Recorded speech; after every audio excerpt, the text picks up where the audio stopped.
The bushfires in Australia have now been burning for literally months, consuming an area that almost defies comparison. Every day some new comparison is made. It's the size of the East Coast put together. It's Belgium.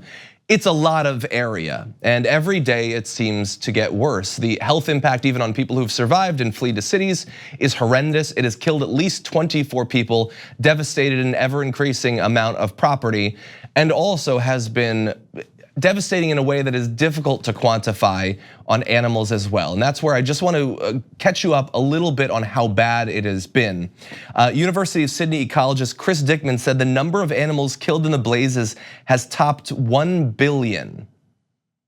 I mean, you probably saw going around on social media, there were estimates of 450 million just a few days ago. Apparently, that was too limited. Chris Dickman said the original figure, the 480 million, was based on mammals, birds, and reptiles, for which we do have densities, and that figure now is a little bit out of date. It's over 800 million given the extent of the fires now in New South Wales alone. And so there he's talking about much of the news coverage, at least over the past couple of weeks, has been fires in the New South Wales area.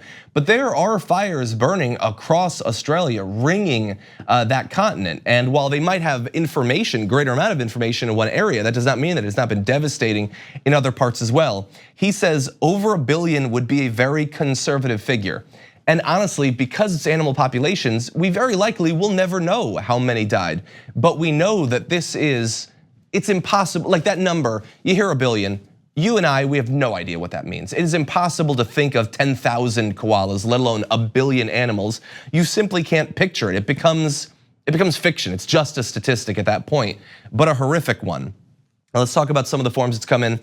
Critically endangered species, including the southern Corroboree frog and the mountain pygmy possum, could be wiped out as fires ravage crucial habitat in Victoria's Alpine National Park in New South Wales neighboring, I'm not gonna try to say that national park, but they're like our previous coverage of what's going on with koalas. You have populations that are not just being devastated, but effectively might be wiped out permanently. Not only because almost all of them might be killed, but because in some cases, the area where they live and breed and feed is being wiped out and won't be able to recover fast enough to save the species. You also have threatened species such as the glossy black cockatoo, the spotted-tailed quoll, and the long-footed potoru, both small marsupials, are also facing real risks of extinction in large parts of their range. Now, these are generally species that are being wiped out directly by the fires, but there will be animals that will die as almost a secondary effect of the fires, and that includes camels. More than 10,000 camels will be shot by professional shooters in helicopters to prevent them from drinking too much water in drought-afflicted South Australia, with apparently the threat being that they are breaking into people's property to drink water from either from farm areas, from air conditioners, and they've become apparently for those populations a nuisance. But it is, I mean, I can't imagine helicopters flying around and people gunning down literally thousands of camels. Apparently these sorts of cullings are not uncommon in Australia.